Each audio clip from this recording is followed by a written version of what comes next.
Before we begin, this story contains depictions of violence and dark themes that some listeners may find disturbing. It is intended for a mature audience. This is a work of fiction. All characters, events, and incidents are products of the author's imagination. Viewer discretion is advised.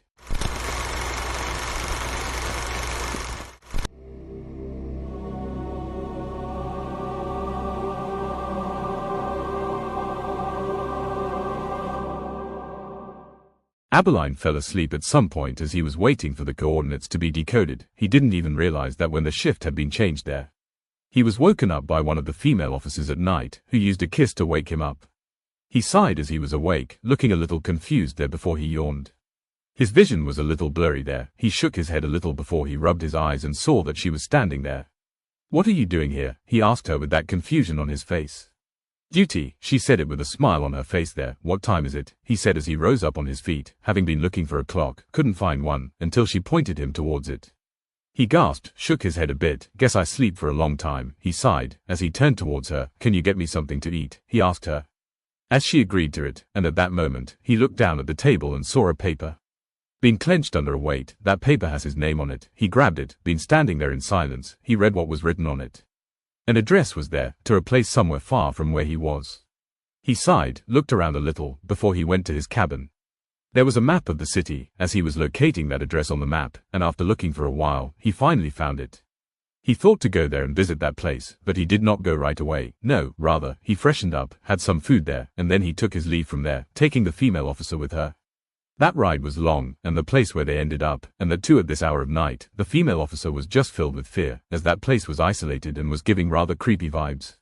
What the hell happened here? These are the first words poured out of his mouth when he was there. The place they were at, it was completely burned out, not recently, but a long time ago. There's a board hanging over the gate that has some random letters on top of it. Others have been burned there. Looks like some sort of factory, burned down. What work do you have here? He himself did not know that. He was here because he was given the address, but to what purpose, and what does this place have to do with that murder? He was trying to understand it, connect them together, but couldn't think of anything there. So, he thought to go in there and have a little look around, before she stooped him. "Have you lost your mind? You wanted to go in there and that too at this hour. Look at this place. It filled with negative energy. You can't go in there, not without proper help, and proper preparations. This place has been burned down. You don't think that at least a person died in that fire?" He was listening to her silently. "You might not know it, but let me tell you, when someone dies of fire, they usually end up haunting that place. So, if you wanted to go in, we will go in there, but not without full preparation. We need shaman, or a priest or someone like him, and then we will come back later." He has his eyes out, and a sort of disbelief on his face as he heard what she just said there. Abberline did not intend to listen to her, bring a shaman with him, but he didn't believe in these things, so he just laughed it away. "Do you really believe in such things? Shaman, ghosts, werewolves, vampires?" He had a smile on his face when he said those words there. She saw the unseriousness on his face there, but she still warned him, as he asked her to stay here, and he would go in there and look around. Well, she certainly did not stay outside. Rather, she went along with him, as she couldn't risk it. If she were alone, there's a great chance of her being attacked by a ghost, which is something she believes in. They were in there, being quiet, didn't know what they were looking for or why they would be even here, why that woman wanted them to be here, or does she want them to be here, He isn't sure about anything, but by the looks of it, the containers it has and what he has read on those labels, this is an acid factory, or rather was, he sighed. "But how come I have never heard of it, or when it burned down, and how?" She gasped. "That was a long time ago, even before I was born. You may have been born, but could be a kid, and that case has been closed for a long time now, and you barely studied any closed case, do you?" He laughed at this. As he turned towards her, "And do you know its story?" She sighed, shook her head a little. "No." He laughed a little there. "So, what are we looking for here?" she asked him, as he didn't have an answer to it. "I don't know," he said to her. "You don't know?" She said it with a smile on her face. "So, you came here just for a walk?" He was quiet at this, lost in his thoughts there. He was quiet, standing there in silence, looking around. You know it's easier to look for something when you know what you are looking for, and besides, what this factory has to do with that dead prostitute, I don't see a connection there. He remained quiet, has a smug look on his face. When his eyes saw a stare, he moved up from there. She followed him. "I don't know what this factory has to do with that prostitute, or is there anything at all it has to do with her, but there's something not right here," she sighed. "Yes, there's something not right about this place. This a factory, an abandoned one, burned one, and if this factory has nothing to do with that dead prostitute, then why are we here?" He sighed. "That is a good question, and I hope I have an answer to it, but I don't. They were up there on an iron bridge, been moving around." He came to a stop, and right beneath him, at the container filled with acid. Do you know what sort of acid that is? He asked her, and she had no idea about that.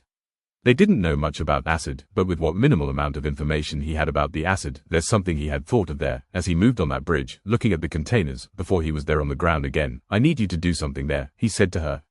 Each one of these containers has a label on it, containing the type of acid it is. Write them down. We are going to some study there. She laughed a little. About acid? Why, what happened? Is there something you have thought there? He just shook his head a little. I have a theory. We'll verify it soon. For now, do what I asked you to do there. And she began with it, started to write down those names there, and while she was busy with it, he was just looking around.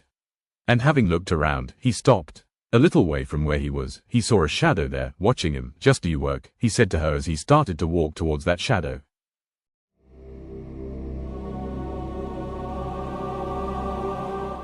It's been days since he killed her, or rather watched her die. Those two men ruined everything for him, and since then, he has been a bit unstable there.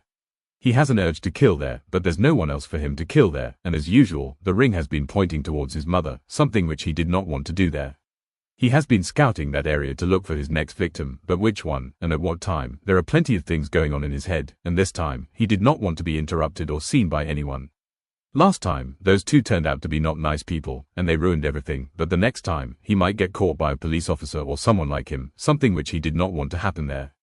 It was night, the moon was up there in the sky, a cold breeze was blowing, as him being there, in his black cloak, he was just lurking around. Been looking for an opportunity and nothing more than that, but at the same time, he looks a bit annoyed too, and that may be because of the ring he is wearing. As it kept talking on and on there, would you pick one already? How hard is it to do it? How hard is it to go over to someone and just kill them? He was quiet, had been ignoring everything that had been said there, well, at least most of it. And he himself wanted to do it, but he wasn't alone there, there were still some people there, he needed to find someone alone, so, for that to happen there, he waited. He waited for the time to pass by there, and was moving from one place to another, he was looking for one, until he finally found one. A lady on the move, been going somewhere or coming from somewhere, can't say it for sure, but she looks like she is a prostitute. And she is even older than your mother. Why can't you find someone young? The ring complained there, as he sighed. If you want someone young, find for yourself. I will work with what I can found there. Been saying those words there, he started to follow her. It was late, they were the only ones there. He followed her for a little while, before he called for her. Excuse me, she heard him and stopped right there, as he ran towards her, with a smile on his face. What are you doing here at this hour, kid? Do you live nearby? She asked him as he sighed, shook his head a little there, and asked her, are you a prostitute? There's a little pause between them. To him, she looks like one, but whether she was or not, he just needs to confirm it. Why do you ask? He took some money out of his pocket. Just looking for one, I have some business. She smiled as she saw the money. Seriously, kid, she said it with a smile, I just wanted to do it once. Are you or are you not a prostitute? She gasped, as he put the money back in the pocket. What if I am? She sighed, as she said those words there. So, would you like to do it, right here, right now? She burst into laughter. On the street, what are you, an animal? He laughed at this, looking right at her, before he looked around a little there. No one was there but these two, as he pulled the mask out of his clothes. What are you doing? She asked him. He did not say a word there, as he was busy listening to the ring. Just kill her already, I can't bear that sharp voice of hers, it's giving me a headache, said the ring, and as he wore the mask, he took the blade out, and even before she would understand anything there, he attacked her, a series of knives through her neck, she was there on the ground, him been sitting over her, he kept stabbing her, on and on, until he could see the inside of her.